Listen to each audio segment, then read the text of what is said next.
YouTube, good evening. What's going on? Or rather, what the crap's going on? HeirofCarthage here. I'm trying to act regal. That's not like me, so let's get kicked right into this. So, last night I talked a little bit about the regen stacking for the vampires, and some people asked me some decent questions. Well, what kind of units would be a good way to kill the Mortis Engine and Helmengorst relatively quick? They seem like easy targets. Well, in some ways they are easy targets. In some ways they would not be easy targets. I think it depends on the faction that you pick.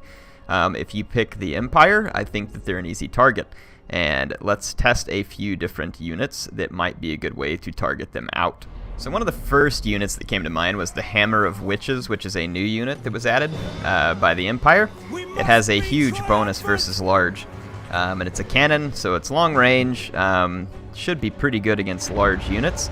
Here comes the opening shots, and Gorst is a pretty big target, and you can see that it damages him quite badly off the first volley. And the nice thing about the Hammer of Witches is that it's also going to be useful against monsters. It's going to be useful against cavalry. It is very expensive, though. It's about 50% more expensive than a standard cannon at 1,200 gold. Let's see whether or not... What is this? Oh, manual fire mode. You gonna go ahead and fire again? Well, this thing's got some serious reload time. But it does dish some very serious damage to Gorst. You can see after 2 volleys, he's about half health, roughly. So, against a unit like that, yes, it'll make a big difference. And Gorst is none too mobile in this corpse card. So, I mean, this is about as fast as he gets around. So, there's not going to be a whole lot of shifty dodging or anything else going on to save him. This is just to give you an example. I mean, obviously I didn't put any defenses in front of the cannon. I clearly could. I'm just trying to demonstrate, how much damage could it do in the time that it takes your opponent to rush you, and the answer is extreme damage, to the point where you can see that he's gonna start, get into this critical binding, damage sustained type phase, and so he's going to slowly move forward because the AI is a little bit screwy. I didn't count the exact number of volleys here, but I think it was something like, what was that? Was that 3 volleys? I think that was 3 volleys. This will be the 4th, and it's probably going to be enough to make him crumble. Yep, that did it. So 4 volleys with the Hammer of Witches. Let's check the Hammer of Witches out on the Mortis Engine. All right, so Hammer of Witches versus the Claw of Nagash. I was thinking kind of in my head, and some of you may have been the same way, because you see the ethereal units around the claw, you may think that the claw itself is ethereal, and it is not. It's not an ethereal unit. It does not have the 75% physical resistance. You can see, though, that it is considerably faster than Helmengorst and his corpse cart, so it's going to close the distance with an army a lot quicker. I could have brought some defensive units, but I still think that just for sake of demonstration, does the Hammer of Witches do some pretty decent damage? And I think the answer is yes. That was just 1 volley, and you can see as it gets closer, there's going to be more volleys. Those ones actually missed at near point blank, but it's going to do a lot of damage. So let's check out another scenario. So one of the main units I really wanted to test against these guys was the Tempelhof Luminarch, which should be extremely good versus these kinds of things. So it's going to charge up and take its first shot here. It comes with the net of Amantok. It cost significantly less. I mean, that was not that impressive, to be honest, what it just did to the Claw of Nagash. The Claw of Nagash does have 25 magic resistance. So it'll be slightly resistant, I believe, to the magical damage. It is magical. It's flaming and magical. So hard to say there whether or not so it's going to do extra damage versus regenerative units, which is a good thing. It's scoring some pretty painful hits. And it has this net of Amantok, so I can easily pin both these units down and gain an extra shot. And the duration is pretty long. It's definitely going to ensure that you get another shot. Go ahead and fire when ready, wizard boy. Let's finish this thing off. Now this is with both these units close to each other, where they should be, yeah, they're getting the extra regeneration off each other, so you can see they regenerate extremely quick. But the Luminarch obviously can cause severe damage to these units. Now the only downside to this is that it's very expensive. Now of course the downside to the vampires is that both of these units are very expensive. the vampires have some pretty decent fodder units that they can throw in. And obviously you may have to contend with something such as reduced power recharge rate. So yeah, the Claw of Nagash right there just ate it. And let's, at least I thought it would be. Let's see if we can get one more shot here. Come on, do it. Fire. No, it's not going to fire. Let's see whether or not this thing can even fire while it's engaged in melee. I don't think it can. Can I manually aim this thing? Oh, hex to the yiz ass. No. No, we can't. Alright, so, I mean, it took quite a few shots. The Luminarch is not as fast. Well, it may have a poison effect on it right now. No, it's just not as fast as these others. A few more seconds, though, and I can get the,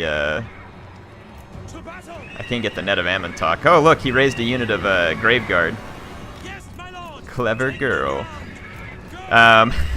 So yeah, the Templehof Luminarch there got several shots and did not finish off the Claw of Nagash. So I think there's some of you out there who think this thing is a really easy kill, and it's not. I mean, you saw right there how it got into battle, and this is without Invocation of Nehek being cast, by the way.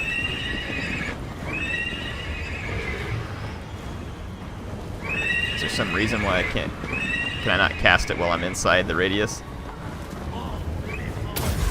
Anyway, whatever. So, yeah, and you can see how quickly this thing's regenerating its health. So the Templehof Luminarch, you know, with some protection, obviously this would look different.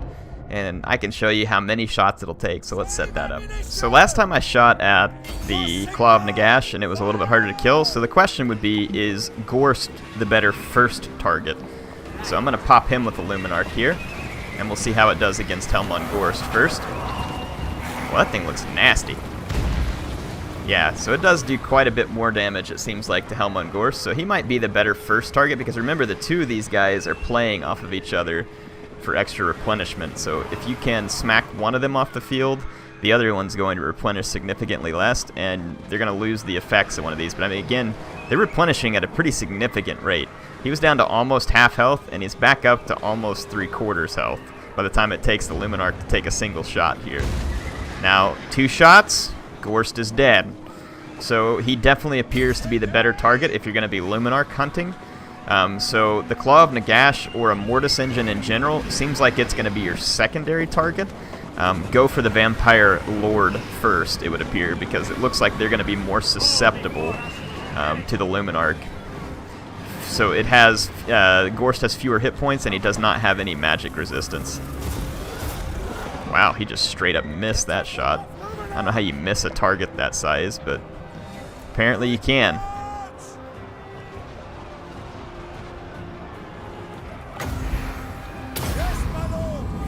Does the Net of Amontok get your own men?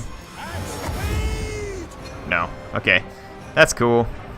Magic nets, no effect on your own men. Kind of makes sense. Alright, let's see if we can pop this thing. It's held still. Oh yeah, I got a real clean shot there. So, I mean, the Claw of Nagash can clearly be dealt with if you have a little bit of time to use your Luminarch and you keep it away from vampire threats. This thing's gonna, or not the Claw of Nagash, or yeah. The Templehof Luminarch, even a standard Luminarch, should be able to do this quite well. The Templehof Luminarch is obviously a considerable, it's a considerable investment. Let's see if we get a lot more misses. Yeah, another very clean miss right there. So the Luminarch appears to occasionally miss. Seems like it hit Gorst better than it's hitting this thing. Look at the damage that thing is causing just from being around my men. I mean, it's plopping 15 hit points at a time off my guys, like 15 hit points a second that it's taking off my men. It's pretty impressive. So for people who don't think that's that strong, that's pretty strong. And then look, that was another clean miss. So that's several clean misses in a row from the Templehof Luminarch. Let's see if we can actually get a hit here. Okay, definitely scored a hit there. And that might be enough to finally send this thing. So honestly, I don't find the Luminarch to be the best counter to a mortis engine. It does seem to do well against Gorst. Let's research some other options. So let's look at a missile, like a foot missile unit like handgunners, and they seem to be very effective. That one volley there did just about as much damage as we've seen the Witch's Hammer or anything else do. And these guys are the same cost as the Witches, the Hammer of Witches. Obviously a lot more maneuverable, and they fire a lot faster. So it would appear, from what I've seen here, and if I keep these guys back outside the range of the effect of the Claw Nagash. Now here, Invocation and the Heck cast. This is pretty cool. Vampire's actually trying to heal this thing up. Let's see whether or not I can stay on top of the target here. It's looking pretty bad for the Claw. It's taking significant damage from the foot skirmishers here. So they appear to me to be the most potent combination, and Gorst himself has taken damage probably from an overcast. But let's keep shooting at the Claw of Nagash. So yeah, the Claw of Nagash is going to be best dispatched by foot skirmishers. So Chaos would be a horrible pick against this type of army. Beastmen have skirmishers. Empire's got good skirmishers. The Orcs have viable skirmishers. Multiple factions have viable skirmishers, and it looks like Gorst was being hidden. But I'm assuming that these guys are just as potent against Gorst. So looks like gunners. Let's test out some crossbows or something. Or actually, let's just go test out some arrow boys or something. See if they're just as good. These guys cost 600, so I'll bring roughly the same cost. Alright, so let's see how arrow boys do. I've upgraded the arrow boys to where they cost about the same as a unit of handgunners. They're not quite as effective. But if you had 3 of these guys, they probably would melt this thing pretty quickly. The 2 of them are doing a pretty good job. And with the upgrades, they do get more missile damage. And I'm not saying the upgrades are a good idea. I'm just doing this because pound for pound cost, it's about the same as those handgunners that I was using moments ago. And they appear to melt the mortis engine pretty quickly. And honestly, if you hit this thing with Spider Rider archers or something like that too, think about it, they're going to poison it. It's going to slow it down even more and make this even easier. But yeah, the Claw of Nagash appears to die quite quickly to foot skirmishers. So that appears to be the best option for taking this thing down. You can see it's going to be gone. Like the little explosion at the end. Let's see if we can get Gorst.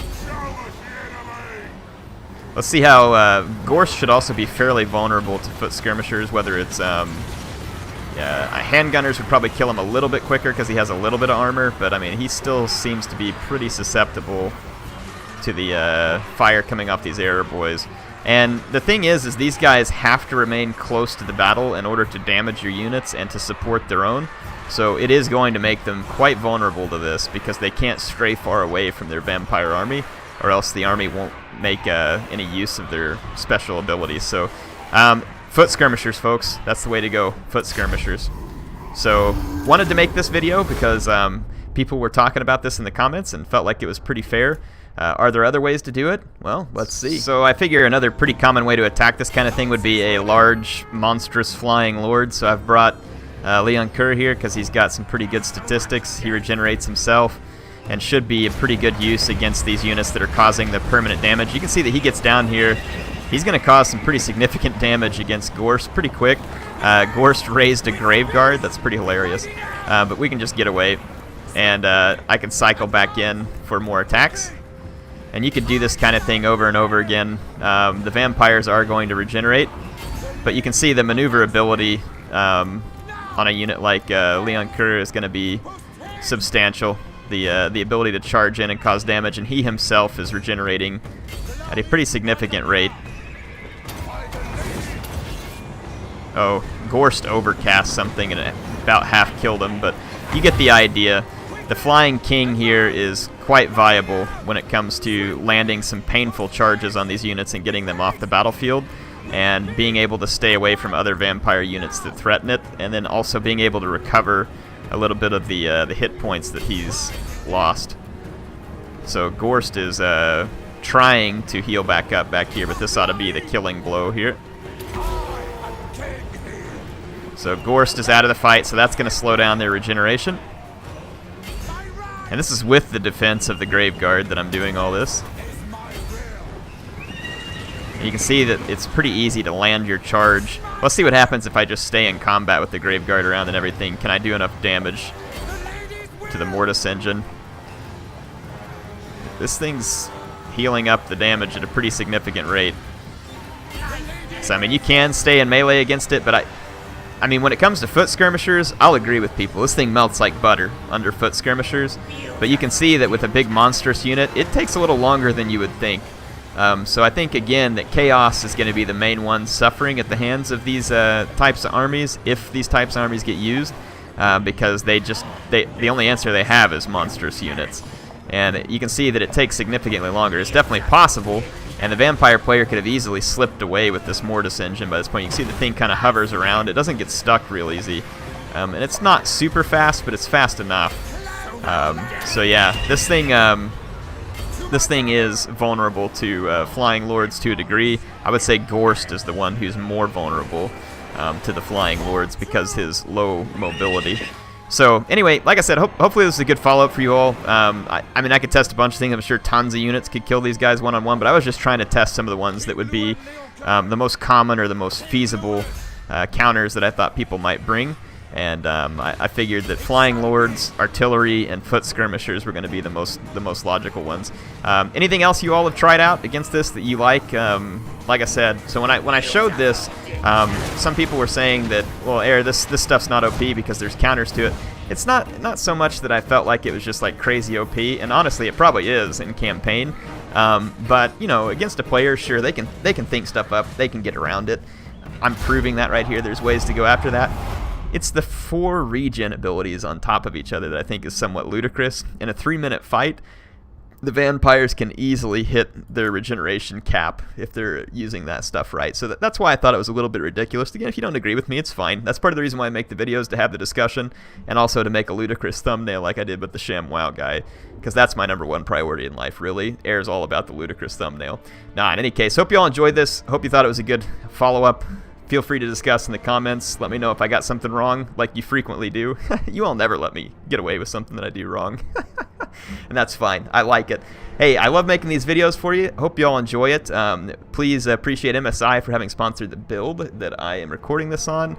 And appreciate you, the viewer, for obviously coming back to watch it. And appreciate the comments. And I look forward to bringing this back to you soon. HeirofCarthage signing out.